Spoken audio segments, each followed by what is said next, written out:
Hello, and welcome to yet another LARP podcast with me, Mark. And me, Matt. I didn't know whether to be like. I didn't know if you were going to say Alright. it, so. I don't know. We're still working on it. Obviously, professional at all times. But hey, everyone. Hello. Hello, We are chap. here for this very Thanks for special. Hello, Amy. Hello, Amy. Very special. One-off. Well, not one-off. Maybe four-off. LARP, Empire LARP, E1 Froth stream. Let's get excited. Yeah. I like to say Froth stream / pre-event stream. So we're going to be psyching ourselves up and getting excited about the upcoming event. And yeah, Mark's basically hinted we're going to try to do this ahead of every event. It's going to be a bit, I guess, a smidge different format of. We haven't really got anything to talk about, really, have we? We're just going to be. No, so we don't have any guests. We don't have any. Not to let you all behind the scenes too much, but we do actually prepare for our normal videos. Not. But we're sort of having more of an open just chat about E1. Yeah, I've slightly asked for slight structure. You have have allowed me. You do panic a bit, don't you? Put anything in place. No, so there's a few things I want to talk. I think it's worth talking about as part of a Froth / pre-event stream, which we'll get into. But for now, Hey Ninja. Hey Ninja, welcome. Thanks for coming back.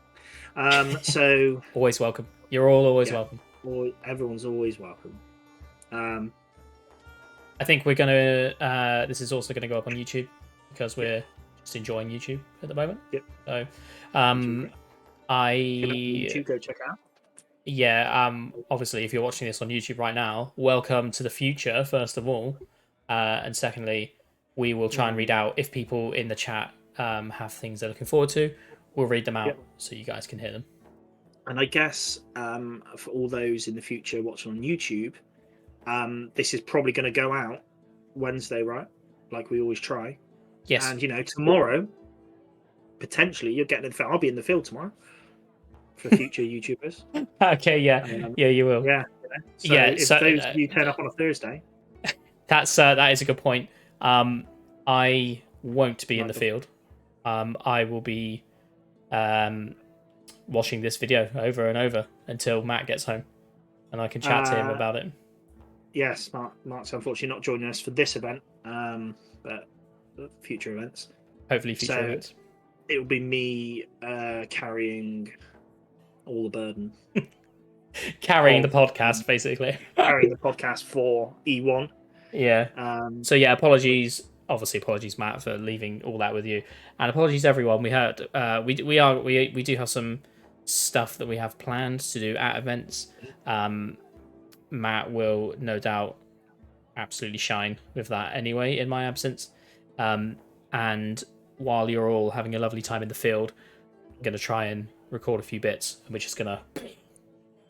Yeah, so we've got a lot planned for Empire events, sort of vlogs, but this event right now is just bad timing for Mark. So, but I'm going to still do it, and yeah, we're going to do a bit of a collab. Me in the field, Mark not in the field, and yeah, so hopefully that's a success. I'm actually excited for doing it because obviously we're doing streams at the moment, whereas this is going to hopefully be a bit more of a beautiful video. Yeah. Rather than some live pieces, he says. Yeah, that's what, I'm left to my own to record bits, but I'm excited to see what you come up with, mate, because I know that tech isn't your first and foremost, forte. You're right. I think it is, but you are actually right because it's not. But I'd like to think it is. So. I'm doing you a disservice, really. If any of you guys aren't already following, go and follow King Matt the Superior on YouTube because he makes very, very good, informative, and easy to learn and follow videos about tabletop warfare games. Yes, and miniature painting and stuff like that. Yeah. So a little plug for Matt there. I'm one of them people, but yes. So Where were we? We're right behind us. Actually, we're right there. There we are. I can't. Can I do my pose? I'm doing that. Yeah. Just as the marches are about to kick off, that was.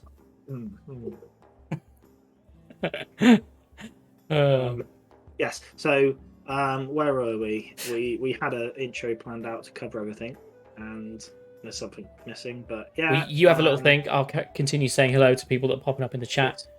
Frith, hello, welcome in. Lovely to see you. Orc attack. Here they come. V, thank you very much for the Prime resub for 27 months. That is nice. Big. That is big. I really appreciate it as always. And hello, welcome. You were first in as well, so number one viewer today. Nice. You win. First in. Yeah, you win the same thing that you always win. Thanks. One day I'll come up with something. Yeah, well, we can maybe for the Froth stream we can put. Well, I reckon. Do you know what? I'm making jobs for us that we don't need to deal with right now. Cool. But Froth streams will do something cool, and then it can be rewarded in the field at the Empire event. Maybe on a Thursday night as a social, or a Friday before timing. Don't know. Who knows? You know, I say it. I have no idea where we can go with it, but we'll see what happens. That's Mark's job for E1. Think of something. I'll be doing admin. Something. Yeah. Back at Yelp HQ. Yeah, back at Yelp HQ. So I'm trying to remember. Yeah, so we're going to talk a bit about. Well, we're going to get buzzing about E1, what's going to be going on. I'll be talking about what I would be doing. You'll be talking about what you're going to do. Hopefully, we'll hear from the gang in the chat what they're going to be up to and excited about. Yep. And then we're also going to take a little cheeky look at the Winds of War, possibly. Maybe the Winds of Fortune if we get a chance. Winds of Fortunes, yeah. I think it's worth looking at, but also I'm uneducated, so we'll see. We'll see. Yep. I mean, with the continued what's the word? Proviso that we are rubbish at looking at the wiki and at the winds and just remembering stuff. We're we've kind of got a sort of scapegoat with that. That we're just crap in general. So people aren't coming here for quality information; they're just coming here for quality content. Yeah. Chris, thank you for the sub with Prime. That's very kind of you, and for the follow as well. You're a legend. Thank you. And I will continue calling you Frith just in case you don't want your actual name used. Every sub for the E1, E2, E3, E4 Froth streams, every subscriber is bought a pint in the Arts and Arms at 6:30 on the Friday. So there you go. Thanks very much. We'll see you there. Excellent. That's great. I mean, we should have opened with that, and we should have been putting that on our promos today. Yeah, but then we'd have had so many sub influxes; it would have been hard to keep on top of. So, well, that's a job for Sarin by the sound of it. I can't do that from Yelp HQ, unfortunately. Well, I will be in at the Arts and Arms at 6:30 on Friday. Come on down, drinks on me. There you go. Arts and Arms is in Wintermark, by the way, everyone. Only if you have your subscriber receipt, though. It has to be a VAT receipt. But then, I'll be more than happy to provide a drink. Ninjas asked where the photos are from. Behind us. Yes, they. Well, you put this together, didn't you? I did put this together. Yeah. From the wonderful Ollie Facey and maybe Tom Garnett. No, there's no Tom Garnett. It's either V's stuff. Yep. Or Ollie's stuff, which I have set a thing to go off every so often in the chat promoting them. So please go and look at their pictures. So also, what are those photos? We said it, but also you'll find them all on the sort of Facebook photo forums and stuff like that. So you'll find a lot of the photographers. If at an event, they'll take a load of photos, then they'll process those photos after the event, and then they upload them all. So it's quite a common thing after an event to trawl through all the photos trying to find a picture of yourself. And unfortunately, I never find one myself. But yes, that's the Birchen Hall curse. Well, I say Bertrand cursed. Me and Mark are very much cursed in that, but Yeah, love a curse. V's asking, will the drink? Can I get that drink swapped for a thrown off your debt? It depends what drink it is. It's gonna have to be a very big drink. There you To go. knock off. That's where you can find yeah. more Empire pictures from both of Question. these wonderful, wonderful photographers. Thank you very much, photographers of the Empire and stuff like that. You're great. Question: when you have a winds talk, what is your favourite wind, or in your opinion, the spiciest wind? Well, if the chat can put that in as well, chuck down what you're interested about. I've had a sort of a brief read on a handful of winds, not all of them. So I'm hoping they're all up on the wiki currently. So They are, and I don't know why. I saw it mentioned somewhere on Facebook briefly, but they all seem to have Taylor Swift song titles. They are in fact Taylor Swift songs. I think it's been confirmed. They are. The majority of them are Taylor Swift's. So the first one here, I Knew You Were Trouble. When you walked in. You Belong With Me, which is another one. Bad Blood, which is another one.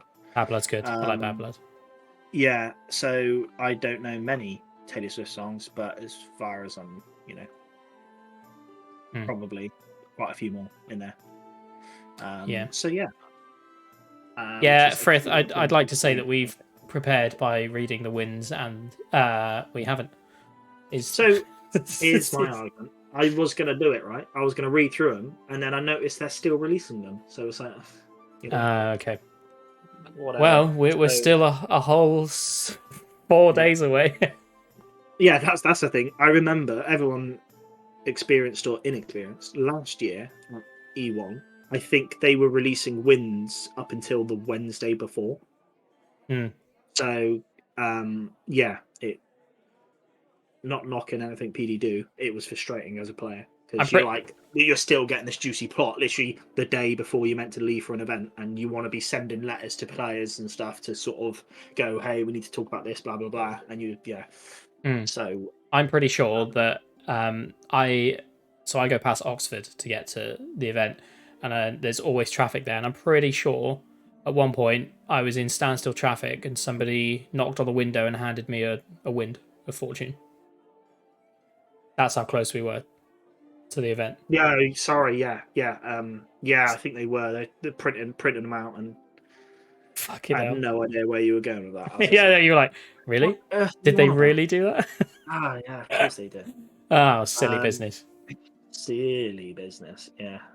But because I thought you were going to go along with something of I was stuck in traffic and I had the winds on an audiobook and I was listening to them. That would be great.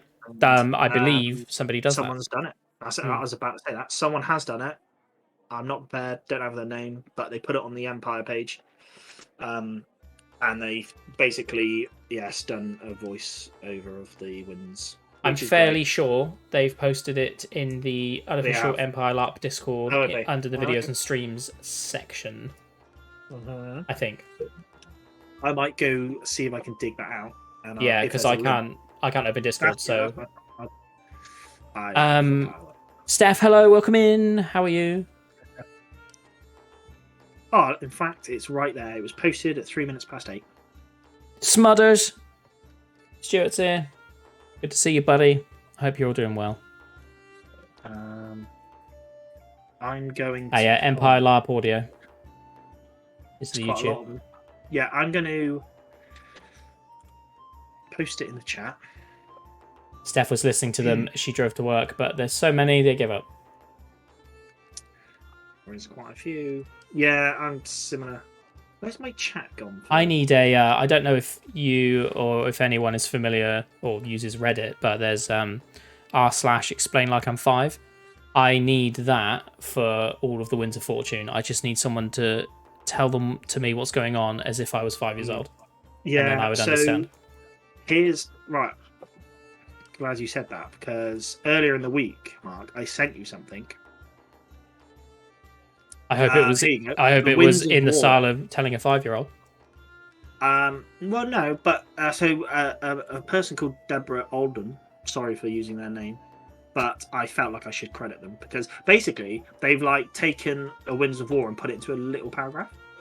And they basically put on a. This was obviously they were halfway through the wins at this point, so there's probably a load more. But they were like, put us on Facebook saying, so it seemed there's a few people that could do with cliff notes on the wins. We're probably halfway through them, so I figured I'd cover the ones they've done so far. So the first, so basically listed. So I Knew You Were Trouble, which is one of the wins. They put the Eternals that the Archmages said hello to, say hello back, which is plot. If anyone knows that plot line that happened last event, watch out for Spacey Night. No holds barred meeting at 2:30 Saturday. Also, will we curse ourselves with famine to make the friends with the mushrooms? Threshers, watch this space.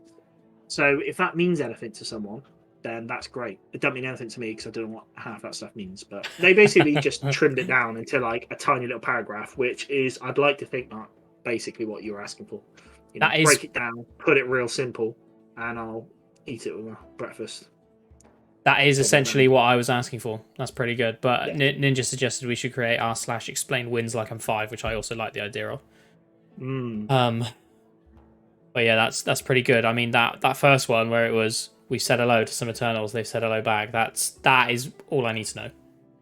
So I'm going to raise a point with a problem with Ninja Fox when they said we should definitely create an R-Explain. The problem is by us creating that means we have to actually read the wins. And we have to know what's going on. To then rephrase them into... So, unfortunately, that's not going to happen. That is a slight issue. So the last so before E1 last time, I think I spoke to our mate Tom, who basically happily reads all the wins and then will just break them down into digestible smidges. So, yes, it's handy if you have someone like that who will happily read the wins, and then you can be like, "What's it all about?" And then they'll explain it to you like 5, which is great. Very useful. Yeah. But the audio sort of version is actually really cool. I probably should do that, but because if I was driving up on my own, I'd probably have it on, but I'm not. I share the lift, so we normally just waffle about rubbish instead. Do you know what I listened to on the way to Empire? What's that? I made a SoundCloud playlist of a bunch of people's Empire music, recorded at Empire. Good idea. It's very good. Maybe I'll put it in the Discord, actually. Guys, if you're not in the Discord yet, I think you all are. But if you're not in the Discord yet, check it out. Exclamation Yelp. Gets you the links. I once listened to an audiobook. It's got no real... I'm quite into the American Civil War, if anyone doesn't know. And I had an audiobook on this, and it was probably the most soul-destroying narrator doing it. And like if you've got really good music on and you're enjoying your journey, the car journey, it just flies through, right? Before you know it, you're there. Well, I had this audiobook on, and my God, I was driving for about 2 hours, and I checked the clock, and I'd been driving for half an hour, and I was like, my Lord, I need to put something else on. This is so... It was literally making my journey so long, and I was like, I can't have this on. It was slightly informative, but the person was so hard to listen to. So yeah, one of them. That's a shame. Careful what you're listening to on the drive. That's all I'd say. Yeah, I think I don't know what else I have listened to before. I think it's only that, or I think I actually do listen to a podcast. At the moment I mostly listen to either the Office Ladies podcast, where Angela and Pam are Jenna Fisher and Angela Kinsey go through every single episode and then give you extra little tidbits about each one. Really interesting if you're a US Office fan. And what else was I listening to? It was a D&D. It was a D&D playthrough podcast. Nice. NADPod, I think. And that makes the time fly. But like you said, it can make it longer. Problematic. Right. Shall we talk about exciting things of E1? Yes, please. / what we're excited about for our first event. Right. So this is the first event of the year. We've had the Long Dark, which is 6 months or so out, waiting. And I guess to start with, E1's always a bit. It's basically a bit like New Year's resolutions, right? Where you make a load of resolutions of what your character's going to do, what you're going to get on with, and half of them probably won't happen. But if, for example, I've already said already, I want to be a bit more mobile in the field. I know it's a long weekend and it's a bit tiring. You want to sit down, but I'm trying to get around a bit more. I'm changing how I'm doing the event when it comes to sort of camping and stuff.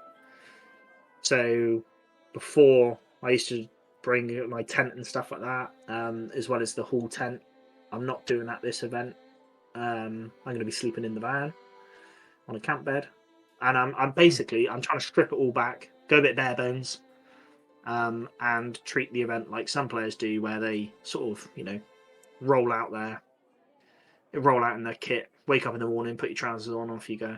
And that's how I'm trying to do it this year. Which, if that for Saren, maybe trousers aren't necessary. So yeah, I'm trying to do so. Ninja Fox, in fact, Ninja Fox has asked us if we could talk about our characters. Absolutely.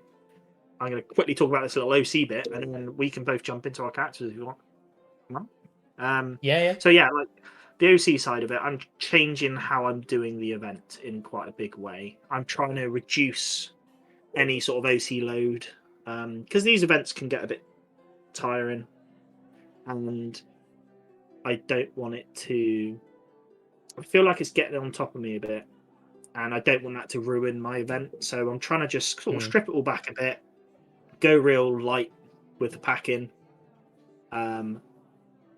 So Ninja's, yeah, you got to put. So before Ninja, our camp, we had a massive big tent, a 6 meter by 6 meter tent, so big old army tent, and that was sat in the woods. And we kind of had a purpose-built kitchen in there, sort of thing. We had a kitchen area, sort of an eating area. We had a big fire pit out front with awnings and stuff. I slept icy as well. In our camp, we've got Tom, Cass, who sleep icy in a bell tent. Sam and V sleep icy in a bell tent. Bailey sleeps icy he borrowed my ridge tent last year. Mark sleeps icy in a 3 meter bell tent. Ed and Amy sleep icy in a ridge tent. So we kind of all huddled around this sort of big tent, and it was we've run icy auction house out of it for someone where they kind of leased our tent and stuff. So like that was our camp was quite big. We'd get there sort of early on open on a Thursday. In a few hours we'd get the tent up and stuff. So for like context on that side of it, I brought the big tent. Like I said, it's a 6 meter by 6 meter. It's a massive thing. I got a van that had to bring it. It's a big old boy. Takes 4, 5, 6 of us to put it up. And then I've got a ridge tent as well, which wasn't the easiest to put up as a canvas, like an old scout tent. It wasn't very easy to put up either. You need 2 or 3 people to put it up.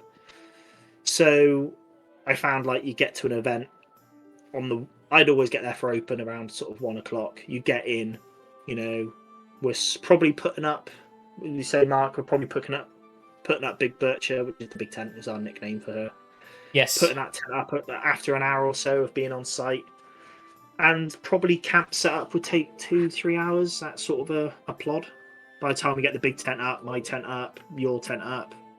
Yeah. And then obviously people are trickling out throughout the day. So, a ridge tent is what is a ridge tent? It's sort of like it's triangular topped, but then it flattens out at the sides, doesn't it? And goes. It's just got a rigid pole at the middle. So it's I don't know how to explain it. It's like an old style canvas scout tent because that's exactly what my tent is. But it's basically it's hard to explain, I guess. It's like a shed shape, isn't it? Like a traditional garden shed. There was a tent in the background. The picture's now gone. It kind of looked like that. If one comes up in the pictures, it's got a square. So it's a rectangle. It's a rectangle tent. It's got straight sides up for about 4 feet, and then it will triangle into a roof, and it would be like that as a bit of a rectangle. So it's just a bit awkward to put up, right? So I'm slightly lost on where I was. So yeah, this would take like 2-3 hours to put the camp together. We've got bunting and stuff. We've got banners, big flag banners and stuff. And yeah, it would be like, yeah, good It's 2-3 hours worth of work. Yeah, I think what has maybe become apparent, maybe more so to you, is like the stress for you, I think, outweighs the benefits, possibly. I think it was a bit of an in-joke that I would always get extremely stressed when putting up the camp. I don't know whether it's like, I don't know, in my head, this is why I sort of get early on a Thursday. I get in my head where I want to get on site, I want to put the whole camp together, and then it's just chill time, right? Yeah. So I'm always sort of mentally just stressing about getting all the camp set up because I just want to get it done, get it sorted, and then chill out. Whereas obviously everyone doesn't share that same mentality. You know, it's a holiday for everyone, so you know, some people turn up and want to relax for the weekend, whereas I'm very like martial of like, I want to get this You set want to get up, it done. and then I want and so it's like kind of I think is a bit of an in-joke that I just get extremely stressed when putting the camp together. Well, I think it was a joke for a couple of events, and then it's became reality. Just stressed for you, yeah. Yeah. But then there's the flip side of that. But I mean, it is stress, but I get stressed anyway. But it is stress, but then it's worth it. You know, camp's done. It's great. The only problem is those 2-3 hours putting the tents together at the start of the weekend. It's similar at the end of the weekend, and by the end of the weekend, you've had a whole weekend of there's a ridge tent, boom, that's the exact tent, more or less. It's taken me that long to get it to load. Yeah. So it's by the end of the weekend, you got to take it all back down again, and you know you're sort of exhausted. Me personally, I want to be off site ASAP because it's like a 2-hour drive for me. I've got my daughter at home. I want to try see her after a long weekend, and by the time I'm getting home, it's just in line for a bedtime. So I want to kind of be leaving site as soon as I can, as well as the site can get busy sort of after timeout. So a lot of people trying to get off site at the same time, blah blah blah. So and like I'm willing to do all this hard work to a certain extent, and I'm just getting a bit out of love with it, which, and again, I said earlier, I don't really want it to ruin my sort of event by being stressed out trying to put all these tents up. So that's why this year I'm not taking anything. Well, I say this year, this event I'm not taking anything, and I'm going to see how it goes. You know, if I want to go back to bringing all the tents and stuff, I will. But at the moment, I just want to play it real lightweight and just be there for the LARP rather than big tents. I don't know if I've still got. I had some pictures of our camp. It's got context, Ninja Fox. I hope that sort of covers it. So it is a shame because our camp was amazing. I think it was really great. You know, we put a lot of work into it. I put a lot of work into it. I enjoyed that sort of side of it. It's just it gets to a point like, you know, it stops being fun and starts being work, and we're there for I think we're really lucky to have the spot that we have too. We've got a great spot in the woods. It looks really nice when everything's up. So yeah, absolutely. So anyway, ramblings about camp. So this event, I'm gonna just bare bones it, sleep in the van, roll out, put my clothes on, and off I go. And I'm hoping that's just going to give me a real relaxing weekend, where I can just focus on my game. Can I make a prediction? I think you'll still be stressed out on Thursday. Well, I've basically been roped into / volunteered to put my mum's stuff together, so I'm still going to be working. But will I be stressed on Thursday? Maybe. I'm trying not to. I'm trying to just chill it. So that's sort of OC stuff, and then IC, like I said earlier, I just want to be more mobile. I want to get around more. It's going to be my birthday over the weekend / it's technically on Monday, but it's normally this birthday weekend. So I contact a kind of bit of an icy thing with the hall, and I've said like I want to go out and celebrate my character's birthday, so I want to go find the best pint in Anvil. So hopefully, just go out and just have a chill one. I feel like I've given my character a lot of things to do, and I'm always trying to do too much, maybe. So let's pub crawl time. Essentially, yeah, maybe a bit more civilized, although who knows. So yeah, that's the plan of just try strip it back a bit. I've got some few big things I've got to try do for my character this solstice, but just chill it, and that's what I'm excited about for this event, of just seeing how this will work for me. Really, see how this new take on Empire LRP works for me. So that's what I'm sort of excited for. I guess I don't know if I want to talk much about IC stuff. Is it fair to talk about IC stuff, or? I think it's fine to talk about what you. I mean, I'm not plan talking to about do. anything. Yeah, I'm not talking about any secrets, am I? No. No. A bit like Sam last weekend. You know, started talking about like potential like ongoing Inquisition or something like that. Yeah. And he's like, yeah, I can't really talk about that. And you're like, yeah, fair enough. He had to check his list of NDAs for Inquisition. Yeah, yeah. So, oh yeah, we were going to talk about our characters. Yeah. So yeah, this is what I was about to say. So, Mark, you probably talk about old Lucan before I waffle about. As you're not going to this event. Yeah. Otherwise, I'll just waffle about waffles. So. Yeah, so Lucan is Thane of Birchen Hall, which is our hall / house / group, whatever your nations call it. I'm trying to think, yeah. Chapter / Think of what's the Navarre one? Striding. Yeah, or a steading, depending on whether you're mobile or not. Legion, if you're an orc. Right? Is it legions for orcs?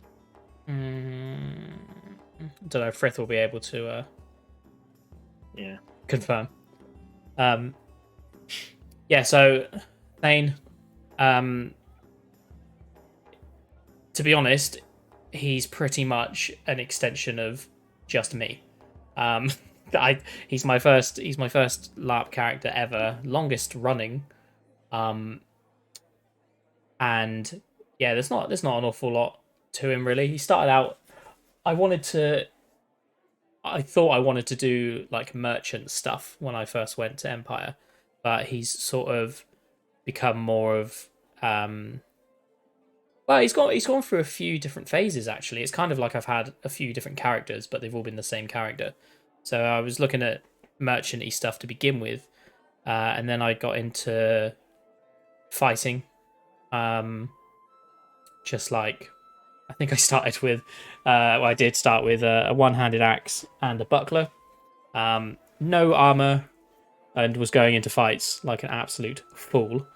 And then I sort of went away from like the melee side and started looking at, well, it's all melee, but I went into sort of the mage side of things.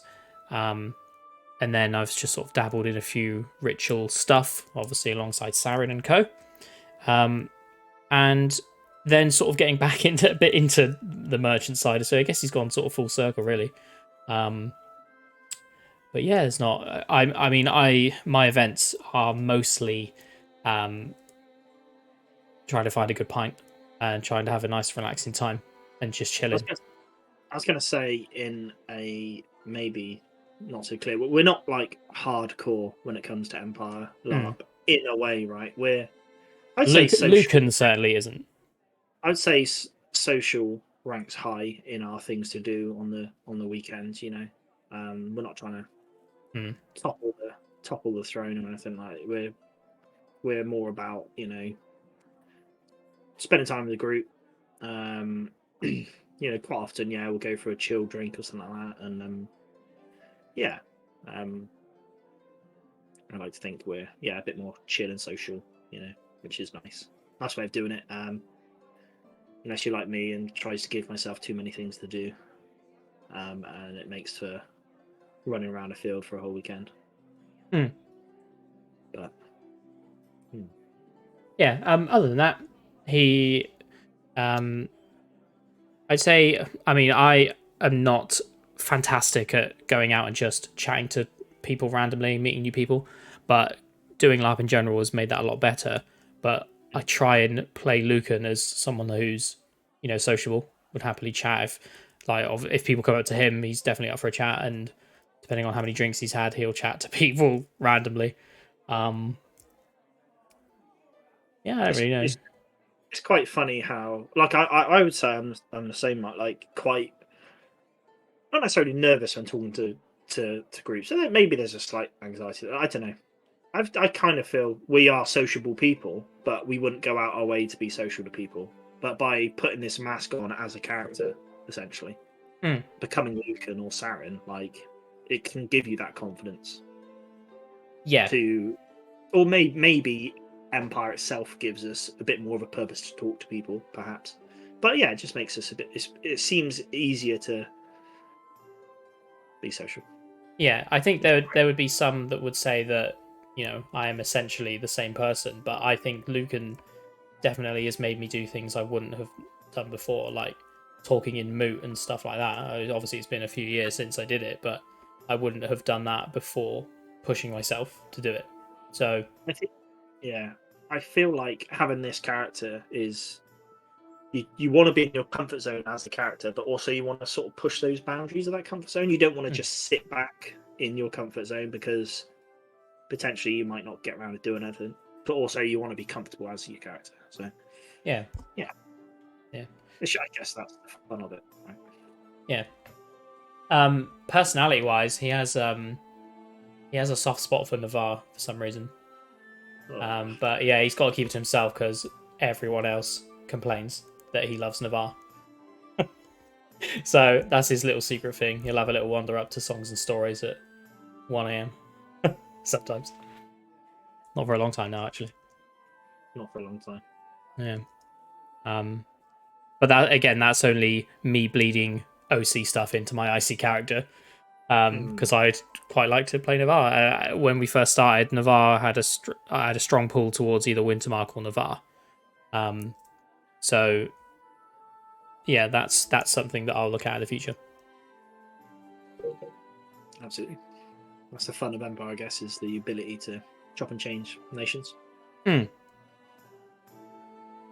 Absolutely. I guess that's another thing to talk about.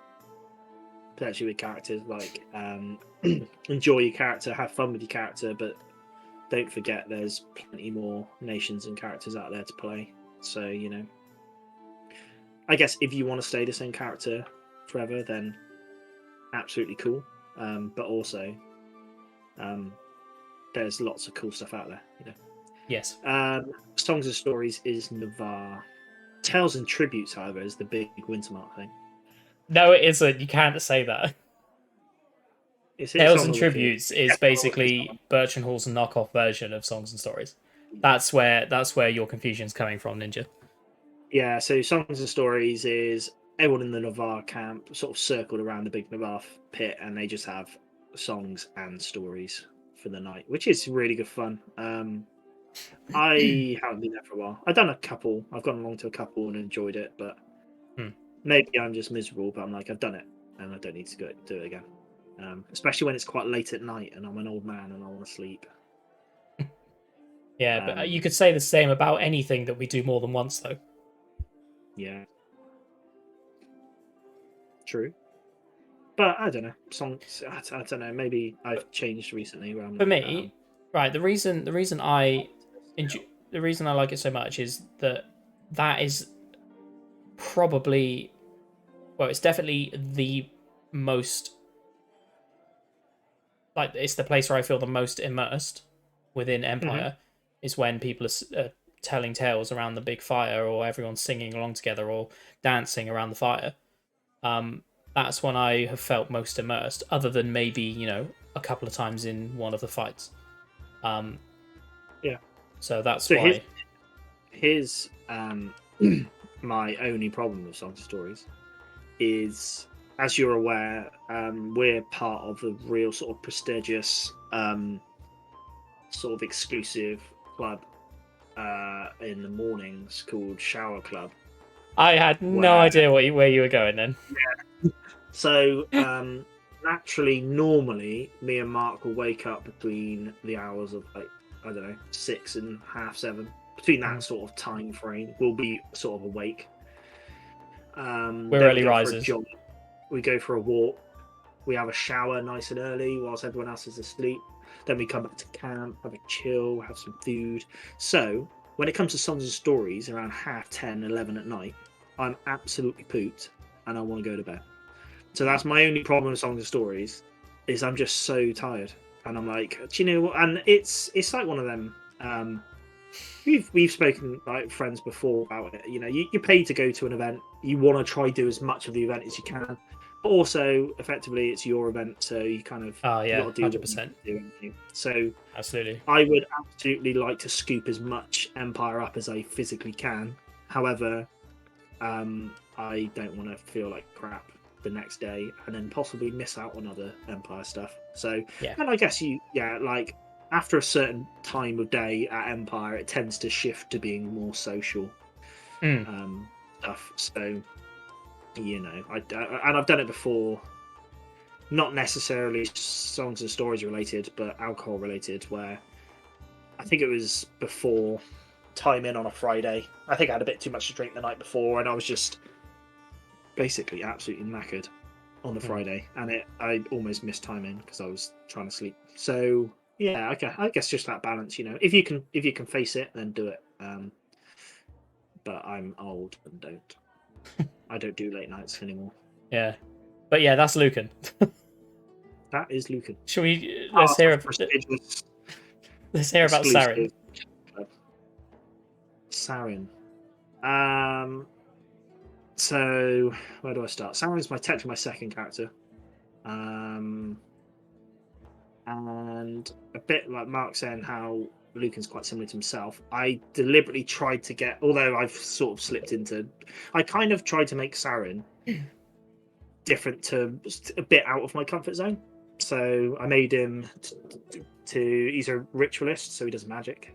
And the idea of that is it's sort of role playing, and I don't do much role playing, so I thought I'd try do that, encourage myself to get out there and do more role playing. So he does magic, does trading. He's got a fleet. I really like the trading aspect of the game. I think I just like sort of the resources and the coin, and you know, Sarin wants to be wealthy. I want to be wealthy, but Sarin wants to be wealthy. Sarin wants to help things prosper, make money, and I guess maybe in a selfish way, Sarin wants sort of legacy almost. In my head, what I want with Sarin, I want him to be sort of a known name. I want him to put a stamp on the the Empire in a way, and sort of, I don't know. I want to be known for something or have a bit of a legacy about him. I don't think that's selfish. I think that's entirely fair in a game that you're paying money to play. Yeah, true. Yeah, so that's but maybe like as an icy selfish way, right? I don't know. Whatever. So so that's what I want to do. Sarin, like, so he does magic. So I've been doing ritual stuff recently, which is cool. Doing some sort of herb garden rituals, which I'm trying to specialize in as Sarin. I'm really into the politics side of the game, so I ran for senator last year. Didn't get it, but then kind of allowed me to become proxy senator. So I've been doing some proxy stuff, which is really cool. Trying to work as much as I can with the senator, but if I'm honest, I'd like to do more. I'd like to kind of chew on some more senatorial stuff. You know, I managed to go on the Senate floor a couple of times, which I really enjoyed. Yeah. And I'm sort of I think I'm getting my head around the senator game a bit more, which just it's a lot of work. I feel like it's a lot of work, but it's just something that really interests me, so I just really want to throw myself at it again. Which is coming. So elections coming around, this event coming, so got that to look forward to. But the nice thing with the Senate stuff, like I said, I didn't get it last year, but I'm lucky enough to to work in the system still. I've worked with the senator, so I'm still getting that experience and sort of that game in a way as well, which is nice. And on the social side of it, is it getting me interacting with people that I wouldn't have interacted with before, like the current senator, really nice person, a priest character. So I'm sort of, it's interesting interacting with someone who I from the way I understand it, they were quite experienced in the priest game, or still are. So it was kind of cool having that, and they're being involved in their interactions with other people as well. You know, I'm following certain people around now, which puts me in different circles, which is quite interesting. Spoken to some of the generals as well. I was lucky, maybe the last solstice or the solstice before, to be involved in the general elections, which meant I got to sort of chat with the generals and pop questions, which was cool. It's putting me in with groups of people that I wouldn't necessarily fall into chatting to in the game. And I think deep down I'm quite a social person, even though I'm not so easily making that leap into social interactions. I enjoy that social side of it, IC and OC. So having that, and again, like I think for Saren wanting my character wanting to be elevating his sort of name and status or whatever, having those sort of social interactions with title holders in Wintermark is great. So, and it's where he wants to be. You know, he wants to be in amongst the sort of, I say important people, but you know, like title holders, like senators or generals. So yeah. In a nutshell, everyone, Saren is very ambitious and has lots of plans, and Lucan's just there for the ride. I think that's the easiest way to sum him up. I've tried to have more ambitious things, but I just don't. I haven't found anything that I want to truly get my teeth into as Lucan. I don't think.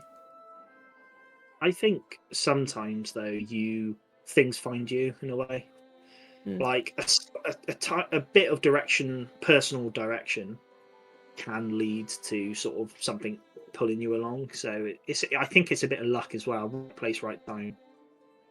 Yes. Talking to the right person. You know, like for example, me getting involved in like the general elections. I think I was chatting to the senator when I was proxy for them, and they were like, "Oh yeah, you know, I think this would be great for you. Come along." And then it was me, Calvesi senator, the Steiner senator, the Steiner egregore, and the three generals, or two generals, and then the two sort of nominations for general, or what you call them. So it was just like a small little group, and then we were deciding who should be the general of the next army. And I thought it was just really interesting because in Wintermark they use senators to vote for that. So yeah, technically I didn't have a vote, but I was sort of allowed to ask questions, and then I was sort of I was chatting to the two senators. Like it was me, the two senators, and the egregore, I think, talking to each other on what's what and stuff. So it was nice to be involved in that. You know, it was. Sorry, I've been talking and on my throat's really. But I think we've mentioned it before previously about sort of certain plot in Empire relies on players sharing plot or sharing role playing opportunities, and I felt very much like these people had this role playing opportunity, and rather than screw it away from themselves, they sort of got me in on it and shared it, which was really nice. And we should all be doing that effectively. But yeah, it was a nice experience. So is that everything about Saren? I think so. I think so. Everything about Saren and more, I'd say. Yeah, I think Saren just at the moment, Saren wants to just get a bit of money and try do some stuff with it. So yeah, Saren nice. So yeah, pretty much. So what does Saren want to do specifically at E1 though, other than senatorial stuff? Senatorial stuff. You gonna get out and about and have a little explore? I think you said. I want to retouch with Saren. I think a bit over the long dark. I feel like maybe I've lost myself slightly, so just want to sort of know where I'm at again with it. That's fair. Yeah, I just want to find a bit more direction. So whether I seek that purely OC and getting out there and being my character, or maybe I seek that IC and look at going possibly get a skein reading button and ask for some sort of guidance from some priests, perhaps. I don't know yet. And pub crawl, as Steph says. Pub crawl, yes, and a pub crawl, where I celebrate Sauron's birthday and also my own birthday. So. My hope for you is that you do find the best alcohol in Anvil, because I know we've tried a couple of events over the years to try and find the best, and sometimes it's been more successful than others. I know I have definitely poured out a couple of pints of stuff on the floor after buying it, like just around the corner from the tent. On a sort of side note about it, doing a pub crawl, not only it's a nicer social, but it gets you around to other nations, and you have again, talking about interactions with people you wouldn't naturally interact with by doing just sort of going around, whether that's going around in the daytime, checking out all the tea bars where they're selling teas and coffees or something like that, or bubble tea. Just going around the nations, checking them out, having a sit down, having a drink, having some food or something. It just gets you in, and it's role playing experience for yourself as well as it's for people who sort of own those tea bars and stuff. So, yeah, that would be my. I hope that you can find that. I think if Lucan was there, he would be very much looking forward to finding a tasty place to hang out. But also, it would be nice to find somewhere to hang out that isn't Wintermark for a start. I don't think there's a massive amount of places to hang out. In a pub capacity. Obviously, you've got the Artisans, but you can't really sit in there. I don't think they have any seating anymore. So, it's interesting you say that about getting outside of Wintermark, but also Wintermark itself is a great camp, and also I think there's like 2 or 3 bars have opened up in the last event. So, okay. Really, there's a lot more out there than there was, but maybe Lucan would be exploring Wintermark a bit more. Do you know what, Artisans? You can't knock it. The last 2 events I go to the Artisans for timing when the moot's going on, which is a big chatting thing at Wintermark where everyone wants to talk about stuff. I just go to the Artisans and have a drink and enjoy myself, and great. And there's a couple of more places that's opened up, so I want to go check them out as well. Yeah, right. Yeah, it's but I mean, we're talking from Wintermark's experience where we're probably a bit bored of Wintermark camp. So I don't know if you've been. I don't know if you've been in there, but there's I think there's 2 bars in Navarre, but there's one that's quite close to the Songs and Stories Circle. I can't remember what it's called, but you go in and the ceiling's quite low, so you sort of have to stoop in, but it's really, really nicely decorated in there. It's really there's lots of lights and stuff, and like vines. It might be something to do with vines actually, but I went for a meeting up there with some people a couple of events ago, and it was really good, and the whatever it was I was drinking was very nice and very alcoholic, so that might be a good one to stop by. Maybe do one per camp. Otherwise it'll be a very messy pub crawl, but yeah, that's cool. So we'll see. We'll just see how this event grabs us and shakes us, I guess. Yeah.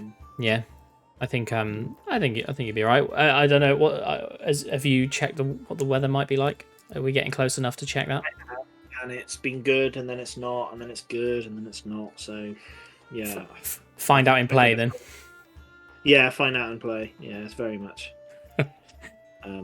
It's a weird one. Yeah, it's now. It's raining all weekend. Oh, okay. That'll probably change. Yesterday it was sun all weekend, so tomorrow it's probably going to be sun again. So yeah, it's the enjoyment. Everyone says Dadford Road. Oh, sorry, I'm yawning. They said Dadford Road is very much its own ecosystem when it comes to weather and everything. So Yeah. Just going back to the pub crawl. Stu's mentioned the Marcher pub crawl. Is that part of the festival, the Reapers thing? There's Reapers League though. Oh, is it? Don't know. Can't keep track of it. I don't know. Yeah, I'm pretty sure I was in the Reaper. Oh, okay. Winter solstice, isn't it? Is that winter solstice? Is it Reaper stuff? Yeah, I feel like it is. It might not be. I know he turned up to that player event we went to. He did. He was there. Saw him. Ran away from him. Saw him. We had our masks. We were okay. Reapers' League. Ah, okay. Well, go on. Whatever she was talking about, feel free to jump on the Marcher one. Killed a player last year. Yes, he did kill a player. / the player. / The player. Lorenzo. Hmm. So, is that? Can we say it? Sure, we'll say it. I'll say it. Sue me, PD. This might not be in the YouTube video. Yeah. So, I guess it's safe to say Lorenzo was. I'm pretty sure we can talk the about wealthiest. We can if talk. Not one of the most wealthiest peoples in Empire, right? I'm pretty sure we can talk about anything that has happened. Yeah, I mean it's sort of not. So the idea, with anyone who don't know, the Reaper, right, which is I don't know what it is. What is the Reaper technically? Not an Eternal. No. Is it is it classed as Hearth magic? I don't know. I don't know. Should I Google it? Yeah. Reaper. So the Reaper, it's not going to come up, is it? Well, you can't Google it. You might have to wiki it.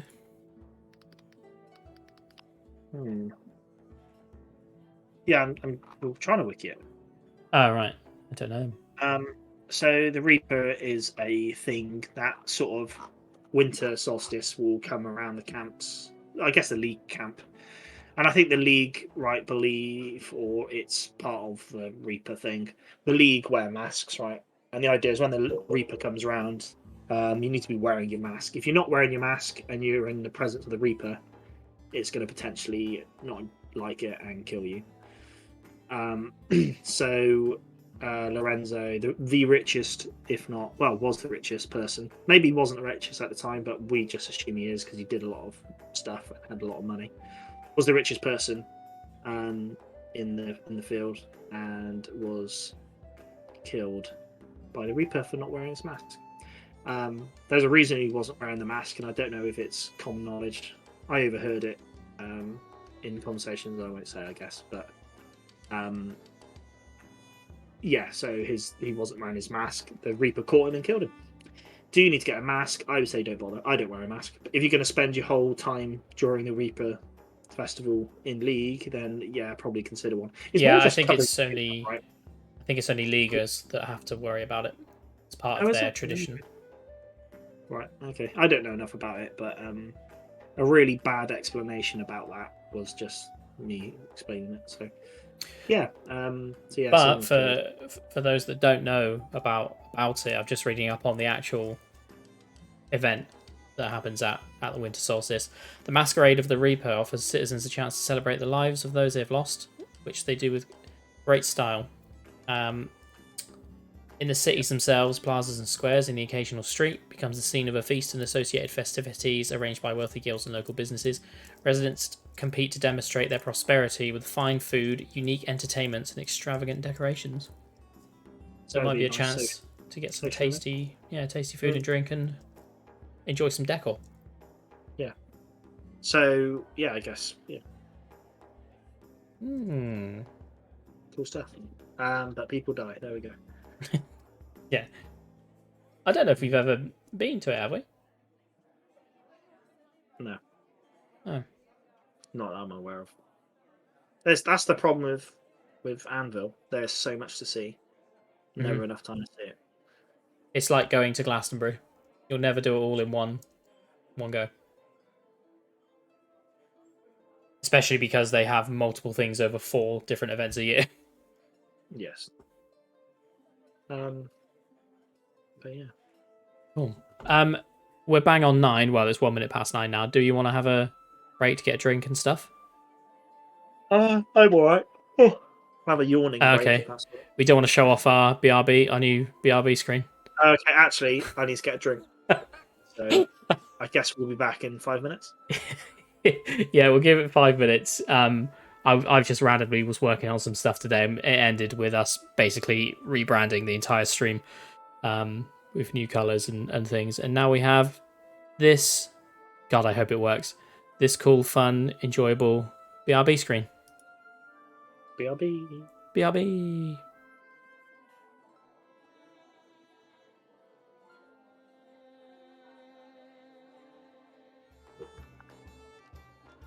And we're back.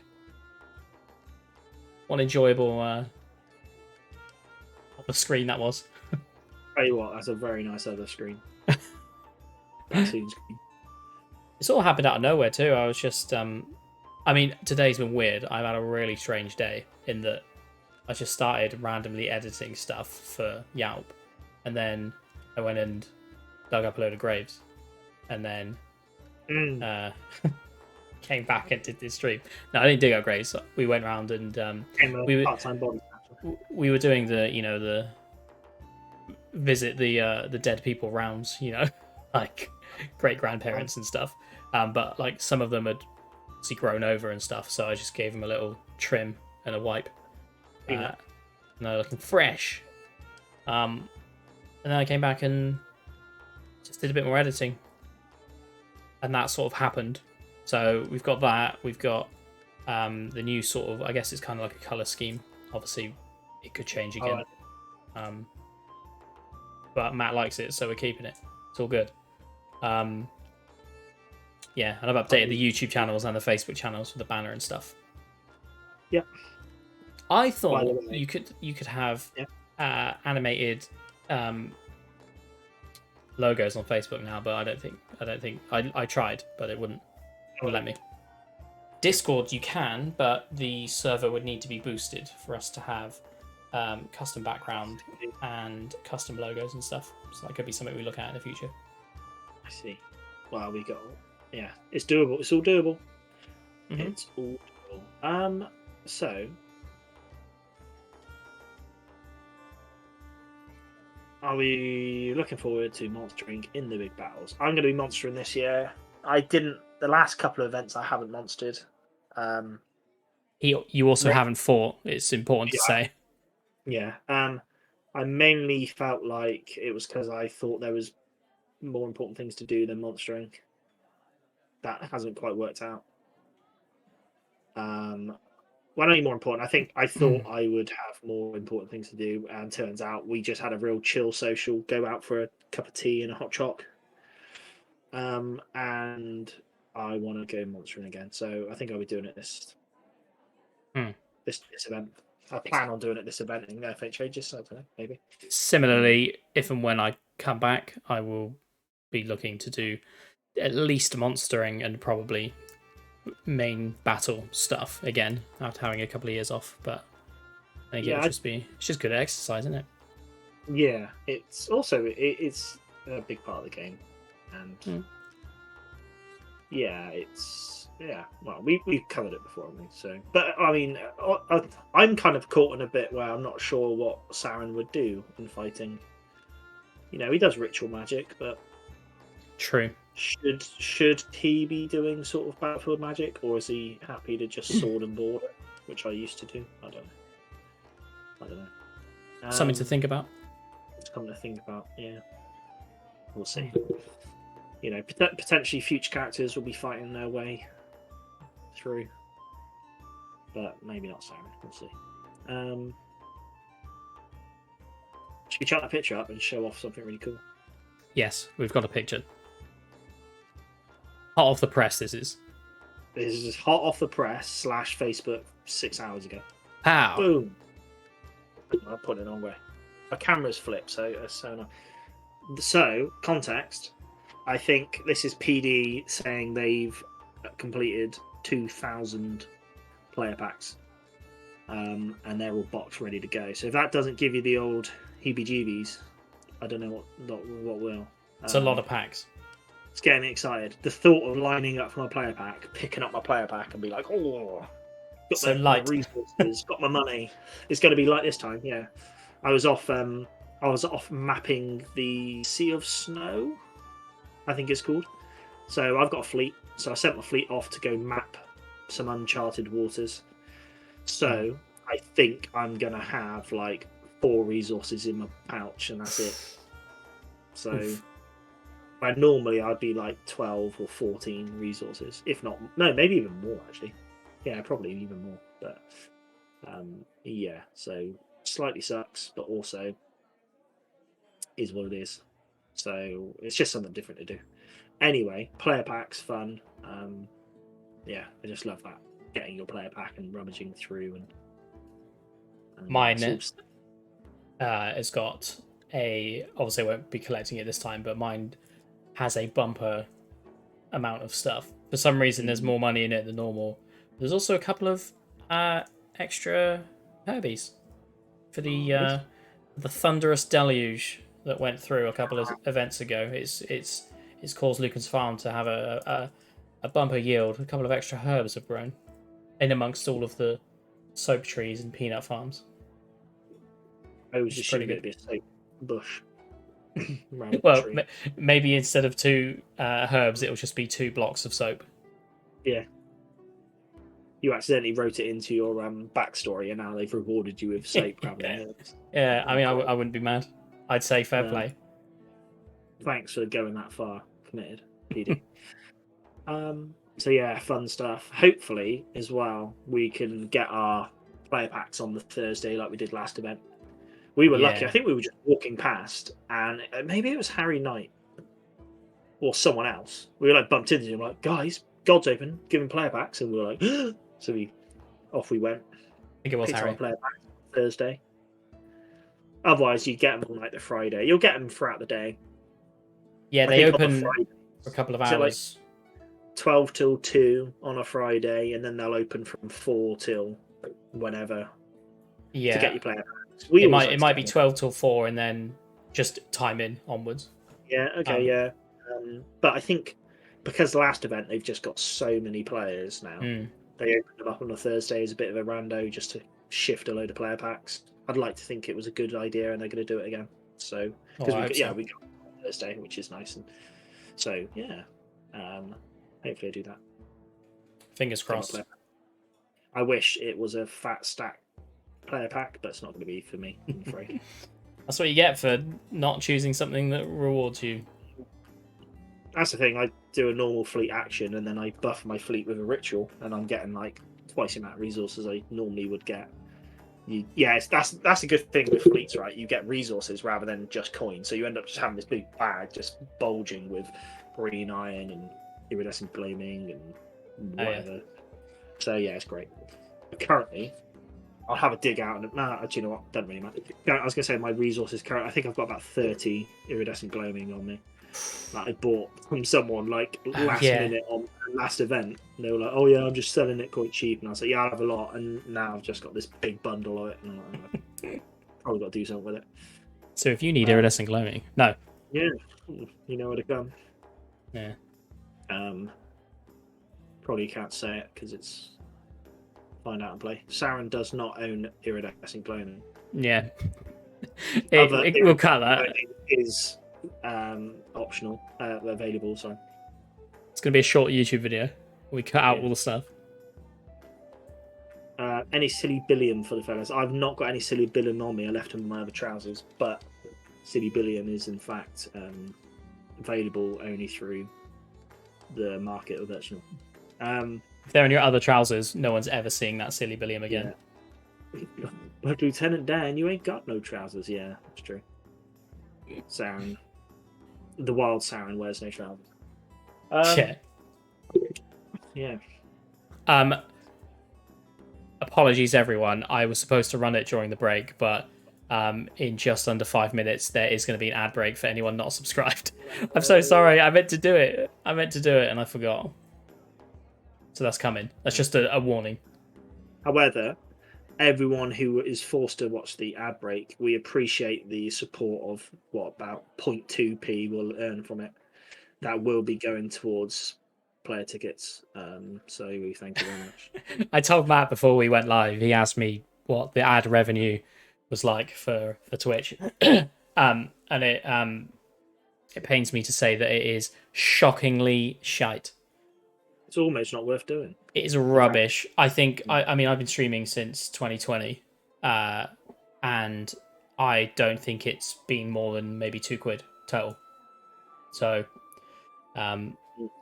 yeah, Twitch, boo, boo, Boo. thumbs down to you. The stream just ends. It's gone offline. Oh, yeah, account deleted. yeah. So yeah, I'm really sorry, everyone. There's really no benefit to you guys having to sit through it, but Twitch literally forces me to run ads. Yeah. So we can just waffle rubbish until the ad's out of the way, and then we can get into the juicy details. No. We've got some juicy things to talk about while the ads are running, and if you want to hear it, all you got to do is subscribe. You have to pay. Yeah, there you go. There you go. Yeah, it is a paywall. So no, please just sit tight. It's 1 minute of ads, and then you'll be back. When the ad starts, we'll start talking about the best way to become emperor/empress/emperor. Whatever. How to earn 10 thrones in 1 hour. Yeah, how to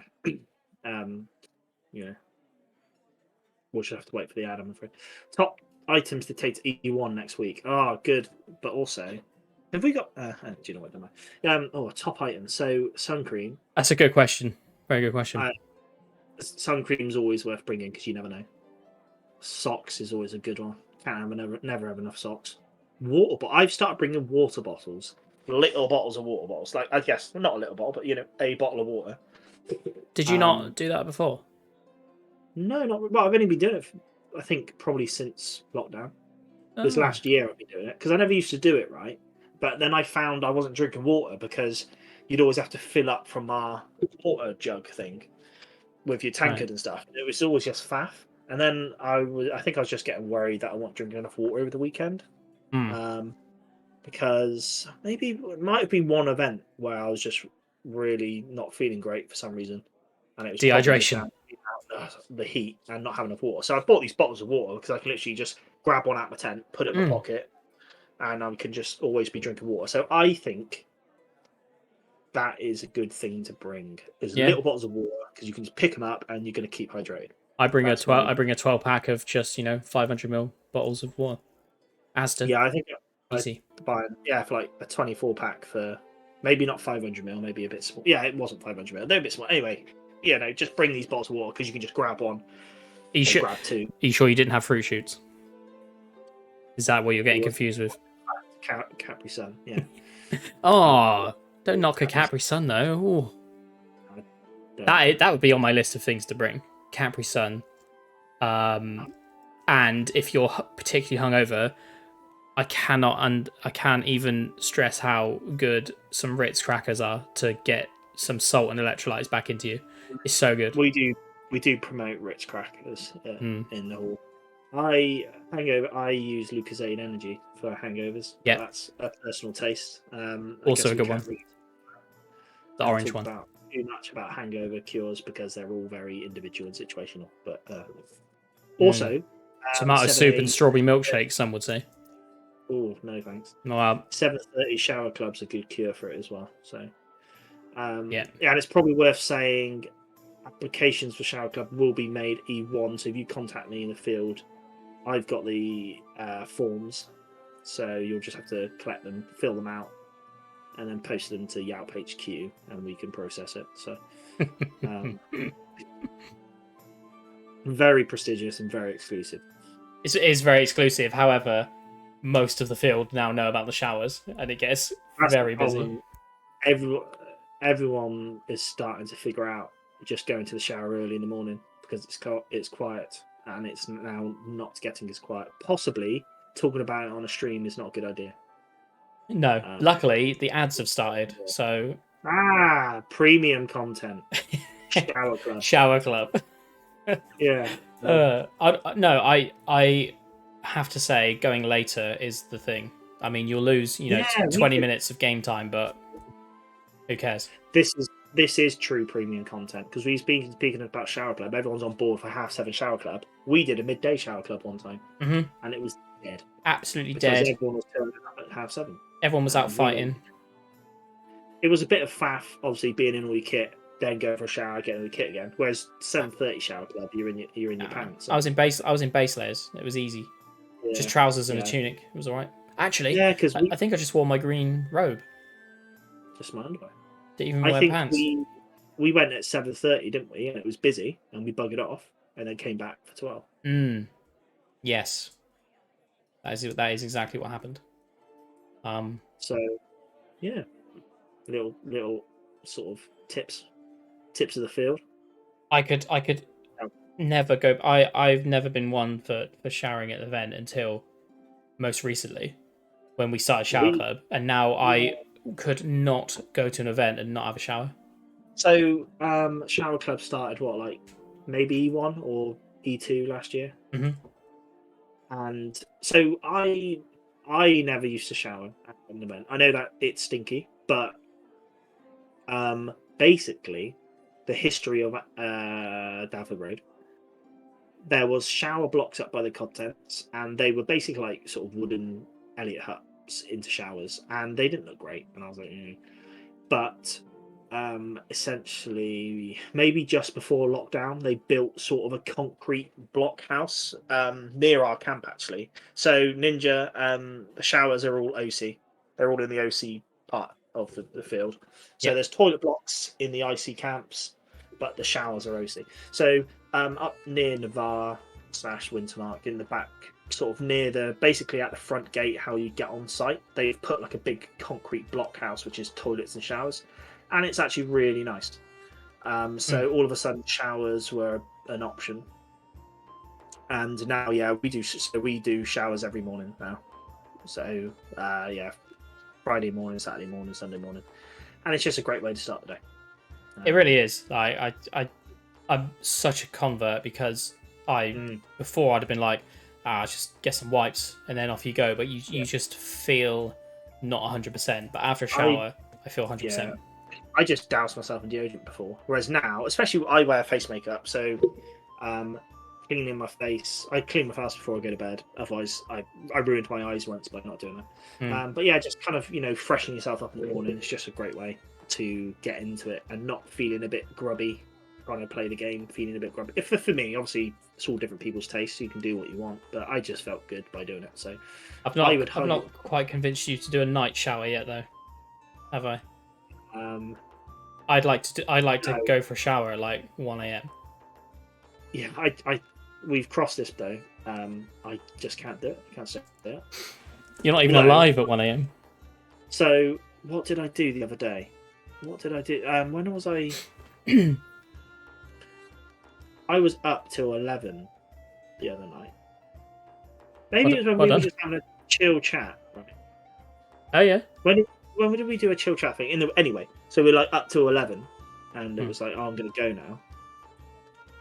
And I got in bed, and I was like, do you know what? I'm tired, but I want to stay up.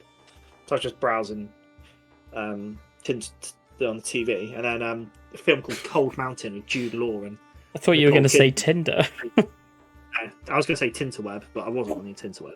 I was on, Jude Law and Nicole Kidman. And I was like, these guys are great. So I put it on, and I'm watching it. Film ends. Check my phone. It's 1:30. I was like, what have I done?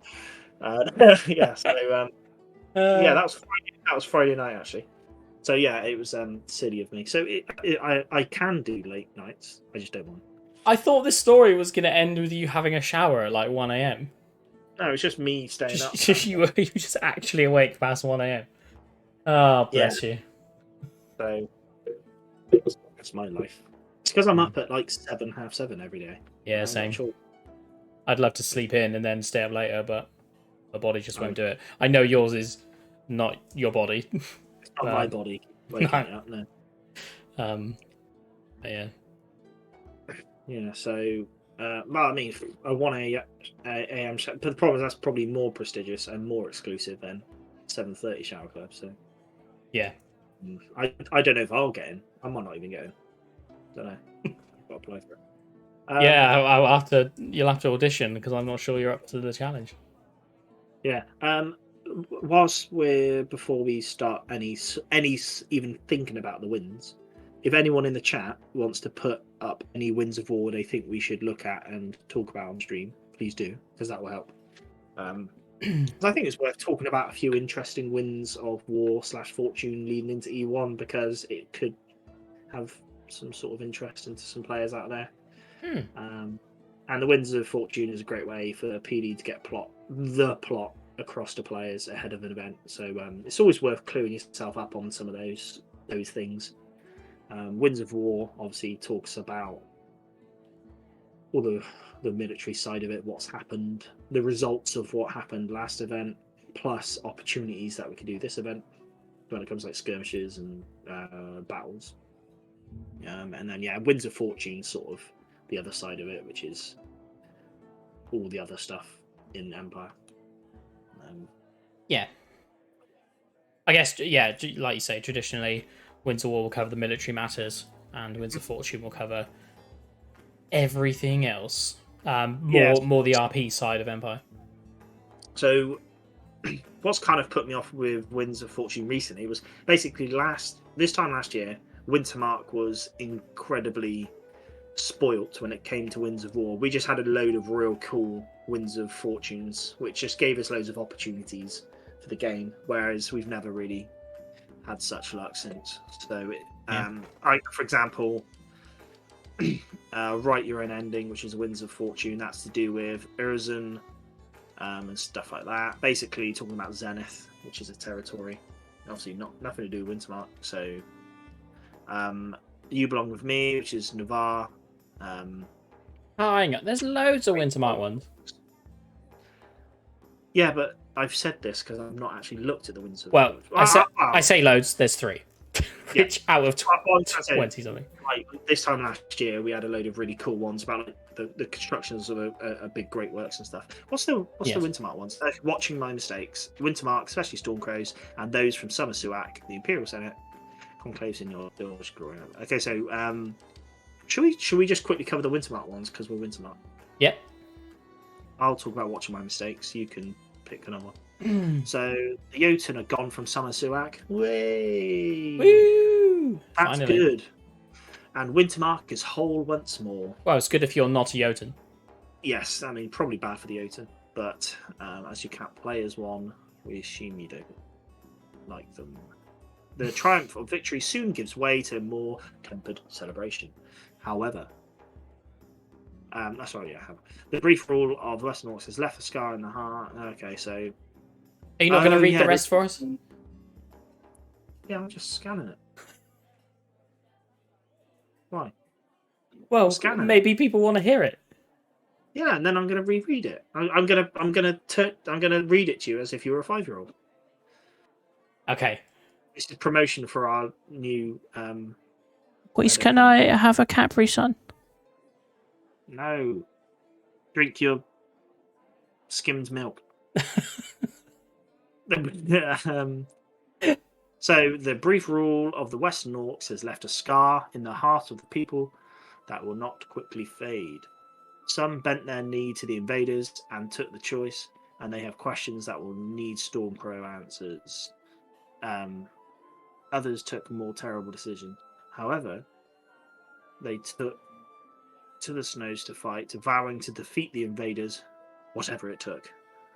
As Tekapala brackets probably said, no hero should ever say they will triumph at any cost, lest you dare fate to take you at your own word. Fate may not herd the winter. All we're doing now is waiting for Matt to be able to read it. Yeah, sorry. And then he's going to tell us about it. I couldn't really tell you, to be honest, because what I've read is just this little bit. It doesn't It's a actually shambles. tell me. This is the short version. Yeah, so then I've clicked on this whole thing. Yeah, no, don't do that. Yeah, I'm not going into So you got time for all that. Basically, Jotun gone. Time to celebrate. Why is there not like a little thing? So yeah, each wind, you can go quite in depth into them. So yeah, watching my mistakes is basically talking about sort of Summer Suak going, so the Jotun leaving Summer Suak, and then sort of what's now, I guess now what's going to happen. So they're talking about so those that stood and fought against the Jotun, and those who sort of bent the knee towards the Jotun, and then obviously now we've retaken the territory, it's kind of, yeah, I guess mopping up and sorting things, maybe. But there's a lot more to it. So, question of skeins. There we go. Right. So yeah, it's go on the wiki essentially. But yeah, Wintermark. Oh mate, go. I'll send the link. No, I can see it. I can see that. No, I just wanted you to paraphrase the first little paragraph on the watching my mistakes bit. I know there's a whole other page about it, and this is why we don't read the Winds of Fortune, because it is absolute wall of text. Well, I'll put yes, I've put A Winds in there. Nice. But I'm not learned enough. That's good. That's good. That's a good shout. We'll read out the summary, and then we'll put in the links to the. Right. Do you want to read Write the Lines, and then Yeah. I'll put the link in for Write the Lines. Okay. So Wintermark. This is for people of Wintermark, especially the people of Summer Suak in the National Assembly, the Imperial Senate, the holder of the Pride of Icus Boar seat, whoever that is, and the ambassador to Oktadov. Otkadov. I thought it was Oktadov. Don't know. Yeah, might be a typo. Who knows? With the Jotun gone from Summer Suak, there is a chance for the people of Wintermark to take stock. Those who've seen the devastation the Druge leave in their wake fear the worst, but the Jotun came to conquer, not destroy. Their rule was hard for those forced to toil for them as thralls, but there has been no wanton destruction nor murderous cruelty. They were more interested in building a legacy, it seems. That legacy is now for the people of Wintermark to build on. Great fortifications, the mark of orc ownership of Icus Tears, a chance to turn the Jotun schemes against them, and a pair of surprising offers from an unexpected direction. Ooh. That's cool. So basically, the Jotun have come in, not pillaged and burned and stuff. They have actually, I guess, started a little bit of infrastructure, and now there's a chance for Wintermarkers and others to build on that. That would be my summary of that one. I've also sent in the chat about March's one because I sent the wrong link, so enjoy that. Write the Lines. Should have posted them as we talked about. Yeah, I know. I was reading it and I was just like, what's this got to do with Wintermark? It's not. Oh, here you go. So so Hunt the North, the Wintermark. So part of this one you just read, Mark. The Wintermark National Assembly has called for a new army to be built around the traditions of the Suak, which is quite cool. Oh, yeah, it's cool. So a commission could be used to complete the construction of Asnew Smokehouse at Atalak, a smaller version, and the smaller versions all over the territory. Is that in Write the Lines? Yeah, so if you click on it, it's just like Hunt the North, which is Hunt of the North. Part of it, yeah. Sorry. The commission would cost 40 wains of weirwood, 10 thrones, and labour costs that would take 3 months to complete and would provide several benefits to the farms of Summer Suak. So basically, we have a potential to build something to buff farms in Summer Suak. So this smokehouse would allow Wintermark to raise an army that would exemplify heroic Suak traditions. Oh, so you need to build this building, which will buff farms for Summer Suak, and then allow us to make an army. That's going to definitely happen then, isn't it? Because I feel like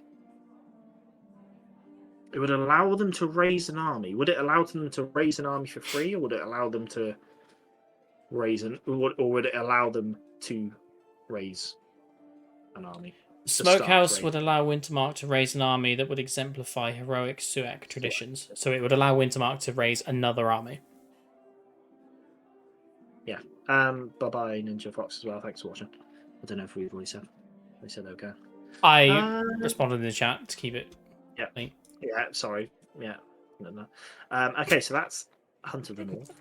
And then Deep Pride. Following the raid of 383, the Jotun begin to expand the Pride of Ica's Tears. The Senate could invest 200 thrones to exploit the work the Jotun have done. That would increase the mine's production by 5 wains each season, without increasing upkeep. So it's basically upgrading the Ica's Tears, which is a boar seat. So that would take roughly 3 years to get the money back invested on that. If we say around 5, if we were saying around 5 thrones for. Also, it's you're not. It's like if you were, you're 2 years. not, Sorry. Basically, I think it holds more value because you are creating a new resource. You're not, like, for example, if I were to buy a boar seat, that resource is always going to be in the game. It's just who owns it. Whereas by doing what this is doing, you're creating another 5 wains rather than just sort of pulling it from somewhere else. So it's kind of valuable. You can see that. Bringing it home, plus RP. Plus RP. So that's completing the expansion. Now this is support Ica's Tears. Additional investment can make it easier to transport materials and supplies to and from Surak front. The Senate can invest 10 thrones and increase the upkeep of the Pride by 6 thrones each season. The additional investment would increase the production of the Pride by a further 2 wains each season. I don't know what the Pride is. Cool. Oh, the Pride of Ica's Tears. So for 10 thrones and increase the upkeep of the Pride of Ica's Tears by 6 thrones each season, but it will gain additional 2 wains each season. So that's another. So you could complete the expansion, and you could invest again in it. Okay. So the Olga's daughter's legacy, however you want to pronounce that, which is another part of that wins. They're talking about the Winter Market. So I think, is this the one where the Jotun have built forts and stuff in Summer Suak? And we can take those forts and rename them? I believe so. So basically, the Imperial Senate can commission a commission could be used to alter the existing fortifications to remove signs and emblems of Jotun rule. So essentially, we can choose to possibly use those Jotun forts. Oh, but yeah, that raises some questions. Would we even want to do that? Because I'm just reading further. Obviously, again, everyone read into it, but it says that it was built by Igya Olgafsdotter, who is a champion of the Jotun. I don't know if we should be using their stuff. Yeah, the Senate can opt to decommission those forts if we don't want to use them. Which is another interesting thing. What's the bonus of keeping them? I guess it just adds defense to the area. If the Empire really wished to remove the Jotun's legacy from Summer Suak, then both fortifications would need to be substantially remodeled. That's quite expensive, however. Altering an existing commission is a significant undertaking for 2 such impressive fortifications. Normally it would require a commission and cost 55 thrones for each fortification.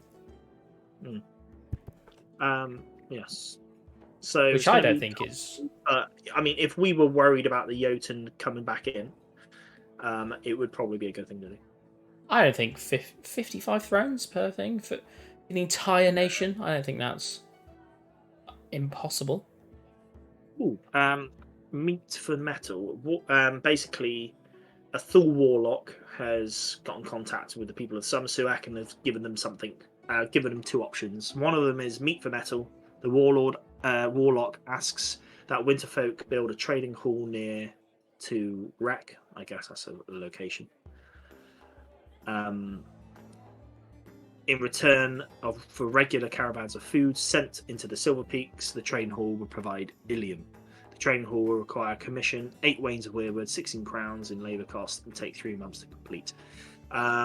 So yeah, essentially, if we feed the Thule, they're going to give us Ilium if we choose that one. Another one is an offer to the people of Winterfolk The Thule Dragons would like to buy permission for their people to hunt on the Suak, Font, and East Flows for the next 5 years and use a smokehouse at Atalak if it is built.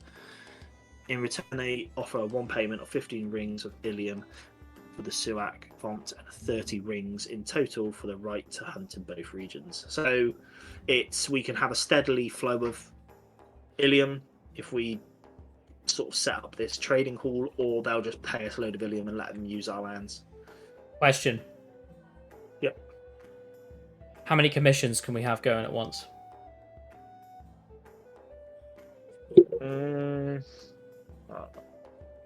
Because I see what's happening here. We're gonna have to make decisions between what we would do and don't want to do. How many commission slots? If anyone knows, let us know. Yeah, I should know. It's not much, basically. Is it 2 a day? Not sure. Well, I don't know. That's why I asked. Imperial Senate Commission, blah blah blah blah blah blah. It's an Imperial Senate motion, which is Yes, one person. Is it each senator gets one motion? Is that right? Yes. So each commission essentially is a motion. Yeah, I think I'm thinking of constructions, which is something else. You have a certain amount of constructions. So that is going to complicate things then, isn't it? Because we have 3 senators, and how many motions do you get? Is it 1 a day? Yes. So we've only got 6 to play with over the weekend. Would you get one Friday as well? Let me think about this. It's no.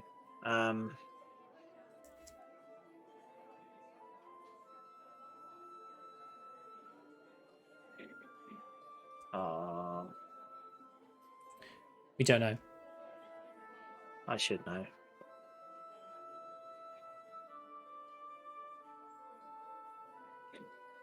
Motions we're on about, aren't we? Yes.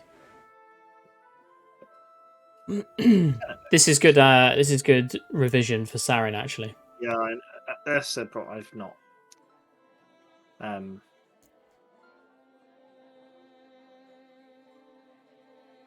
Soon we'll know. Anyway, well, let's talk about something else in the meantime. Well, yeah, I mean, if you're looking for that, I've just seen an extra bit to the Jotun forts. It says, yeah, single motion. Sorry. Yeah. The Senate could decommission one or both of the captured Jotun forts. So that is a different thing they could do from so the motion to commission it would utilize them in a different way and change them from being Jotun style. But this is just decommissioning them, which is a Senate motion could be used to order one or both of them to be abandoned. So yeah, a senator gets 1 motion per event. So yeah, per event. Yeah, so you're not actually getting much. And then there's another one here, the Fortress of Callan Conjunction. So this is a conjunction. Oh, so basically through this Wind of War, we've been given a conjunction, which is just something to do with a Jarl. And then that leaves the last one, which is Snow Might Fall. Do you want me to read it? If you can, if you don't mind. Absolutely. So again, this is for Wintermark, but it especially pertains to runesmiths, artisans, and the National Assembly. Some say that the art of crafting magical items was invented in the north, long before Isenbrad found the runes. When the Thule took Skarsind, they enslaved many of the greatest runesmiths in Wintermark, dragging them back to Otkadov in chains. Now those stolen smiths have returned, and many of them have congregated at Runegrot in Harnmark. For the last 2 years, the people of Wintermark have been facing and overcoming challenges, preparing to build a rune forge in the north. Only one challenge remains, the consecration of an inspirational tomb for the paragon Isenbrad. The confluence of the master runesmiths and the chance to consecrate a tomb for Isenbrad presents a unique opportunity, one that might change Wintermark forever. Ooh. So yes. 4 of the 5 tasks related to building a Runeforge at Rune Grot have been completed. So, yeah, we're basically there. That's big because I remember Derwin shouting about this for Yeah, I do. a very long time, like over the years in Moot. So that's really good. 4 out of 5 tasks done. So, heirs to Isenbrad, the artisans taken by the Thule during the fall of Scarsind have returned to Wintermark. The Paragon Isenbrad does not have an inspirational tomb. If Isenbrad's tomb is consecrated with true Liao, the returned artisans will help establish Rune Master's Law, which is a set of magic items only available to Wintermark artisans. Cool. So, I guess, yeah, we need. So, if we all go, yeah, let's use the true Liao to consecrate his tomb, the artisans will do something nice for us. So, that's a cool way of getting some cool shit. So, yeah. That's cool. That's about it. That's about it for Wintermark. That's a little one. Yeah, so without just reading the wiki, yeah, so obviously that's just a snippet. That's just a bit of that's Wintermark, but there's like I said, how many did you say? About 20 or so. Yeah. And there is actually at the end of that, if you expand it, there's a list of the things that the artisans can make with the runes if we get the runesmith's law. Let's go check it out. And it seems that there's a sword, a hauberk, a kite shield, a hammer, smith's hammer, magical standard, hero belt, and an animal mask. Which do the mask? You get 1 rank for casting Strength of the Bull, Hammer of Thunder, Swan's Crawl Wing, and Swift Leaping Hare, which I assume are rituals. Yeah, they are. So where can I expand that? Where can I find? So underneath, where it says Runesmith's Law. Four Spirits Mask, usually. So this normally it will try cover at least a couple of different rituals in each realm, but I don't know if it is there because I don't recognise any of those. Swift Leaping Hare and Strength of the Bull are both summer. I think they're all summer. Hammer of Thunder is summer, and Swan's Crawl Wing is summer. Magical Standard. While wielding the standard, you gain 4 additional hero points. That's nice. That's good. That would be good for the Runesmith. Timeless Hammer Rhythm. The Warsmith, sorry. Check this one out. Isenbad's legacy. The Smith's hammer is traditionally made with a stylized white head, as if carved from a block of ice. Form Talisman takes form of a tool. You may be holding this item in the hand and use its magical properties. You must have the arts and skill to bond this item. When bonded to this item, you can use Timeless Hammer Rhythm on your self. That's cool. So that's where you insta make an item rather than have to wait, right? Yeah. I think it's overnight, isn't it? You work through the night, basically. Yeah. But what is the cost of making these? I think they don't. That's a good point. Does that come out after? It can't just be you can make them. Well, it says it gives them access to Wintermark artisans, doesn't it? So a set of magical items only available to Wintermark artisans. But that'd be crazy because all the Wintermark artisans would start timeless right. hammer rivering stuff out. Yeah, that's true. A suit with heavy armor, so you get an additional rank of endurance. You account. Oh, so these ones. This armor counts as a source of spiritual strength for overcoming role-playing effects caused by traumatic wounds. So you can have heavy armor that avoids traumatic wounds role-playing effects. And extra endurance. Yeah. It's the same for the Stalwart Sword as well. You gain an additional hero point, and it counts as a source of spiritual strength. Got a cool shield. You gain 1 additional rank of endurance skill and 1 additional hero point. 3 tiers. While wielding the standard, you gain 4. Oh, that's what I read. That standard is cool. That is cool. That's nice. That's very nice. Some cool little items, which is very cool. See, and you said Winds of Fortune With just little extra things. That's cool. I think the Winds of Fortune are way more interesting, but that's a personal opinion. But yeah, you just gotta get on and read them, which I don't do. So there's so many. There is so many, and they're still going up, aren't they? I reckon they'll be tailing off soon. All too well. Let's see for the Imperial box. Would be cool. There's 20 at the moment. So I accidentally put in Wildest Dreams into the chat, and I think Smud said, "Oh, that's really good." Let's check it out. Let's check it out in the last 9 minutes. Anyway, yeah, I don't know if you want to read it. Yep, I got to find it now. What was it called? It's just underneath the Wintermark ones, the one under. Yeah, I'm not there anymore. Wildest Dreams. Yeah. So this is for the marches, especially those from Mornwald. I'm pretty sure Mr. Smud's from Mornwald. Correct me if I'm wrong. Or is it Bregasland? Not sure. Probably Breg, surely. Especially those from Mornwald, Alderman, and Market Town folk. He's raging. I said Mornwald. I'm sure he told me he was friends with Matilda. Hang on, who's up? Matilda Fisher. Upward, Bestwald. Okay, fair enough. The Imperial Military Council, the holder of the Singing Caves bourse seat, and the Bailiff of the Downs, and the Master of Sarkham Metal Market. As Ambrose Lisbetta noted 3 years ago, the town of Sarkham in Southmoor has a long history as a centre of rich commerce.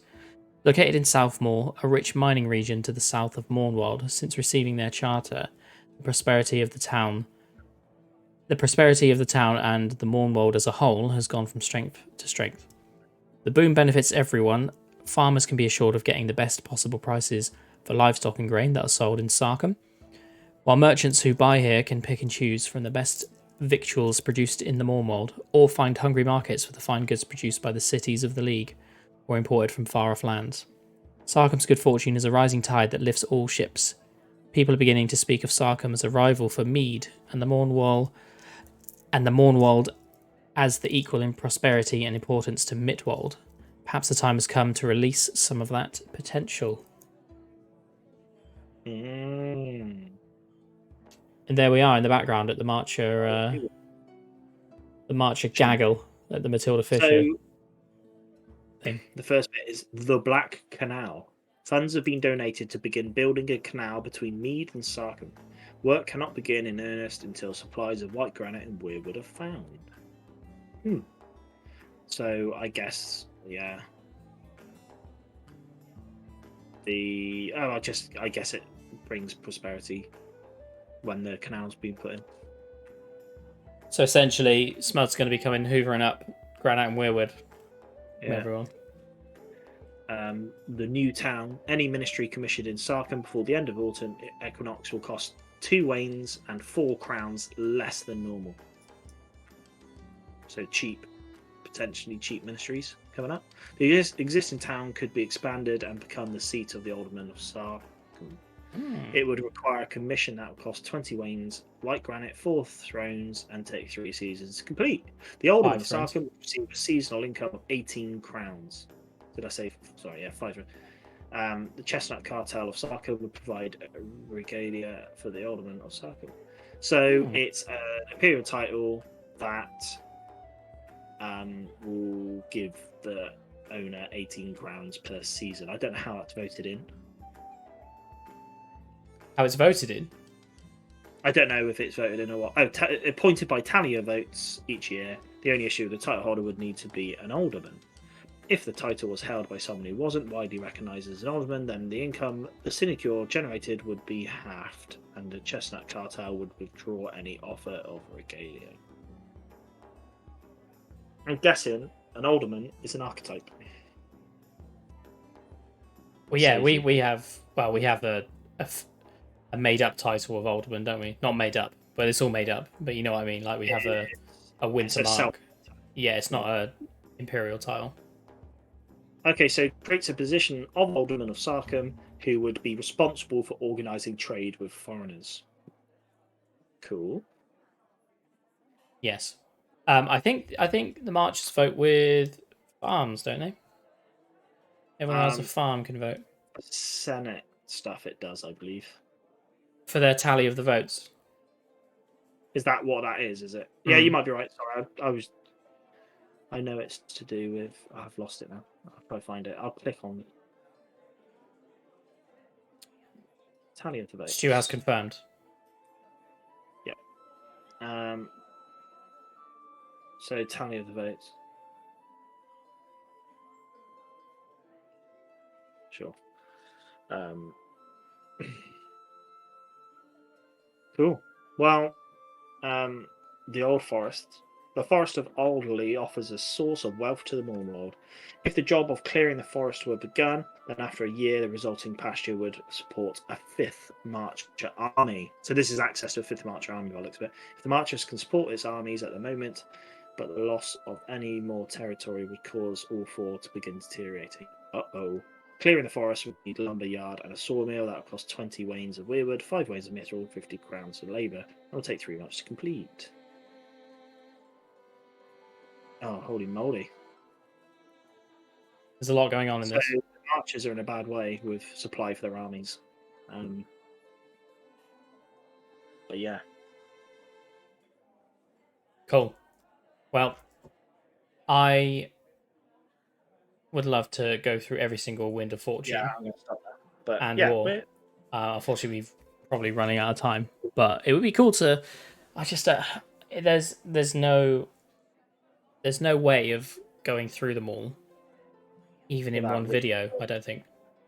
We probably could. It would just be so much chatting of people listening to us and not really interacting. I'd like to think, though, what we've spoken about quickly, although it was just reading the wiki, just shows how in-depth these sort of wins are and how much it brings to the game and options and opportunities and stuff.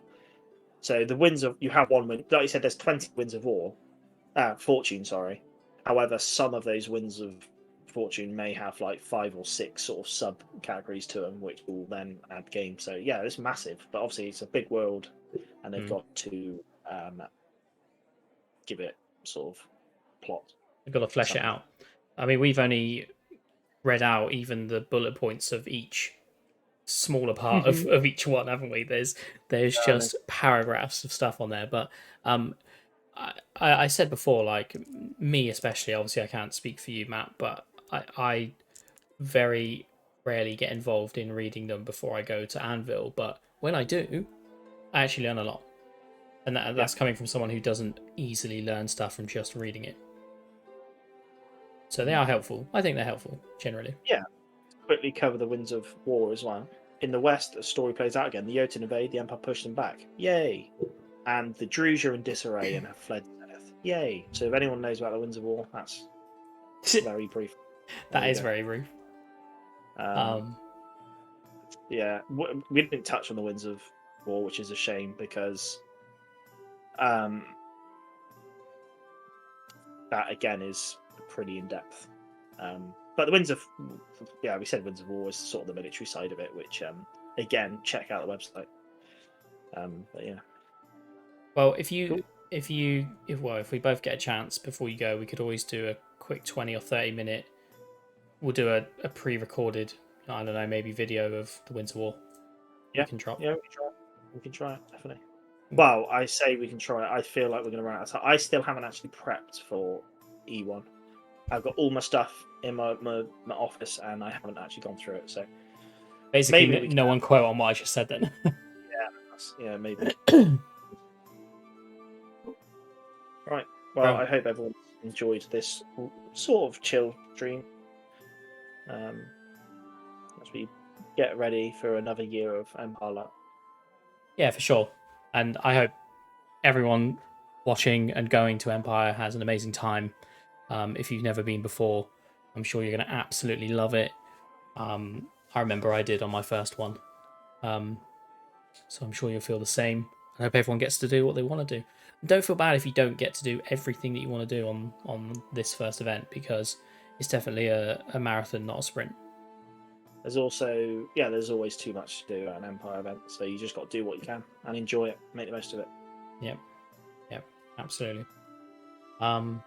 Cool. So until next time there's going to be nothing going on in terms of a live stream this Sunday, because obviously it's just after Empire.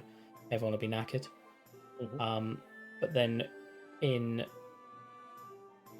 1 week's time, it's not next Sunday, the Sunday after, so 2 weeks from when this video goes out, we have our next video, which will be the first of our 10 nation breakdowns. So look forward to that. I'm not going to tell you which one it is because I'm teasing you. So yeah. Oh no, it is in fact the weekend after Empire. Yeah, 2 weeks from today. Oh, sorry. Yeah, I thought you meant 2 weeks after. I was like, no. No. 1 week after Empire. Yeah. So yeah. All buzzing and excited for it. Yeah, absolutely. So, good night, much love. Enjoy E1. We'll catch you next time. See you in the field. Thumbs up. Bye-bye. Bye.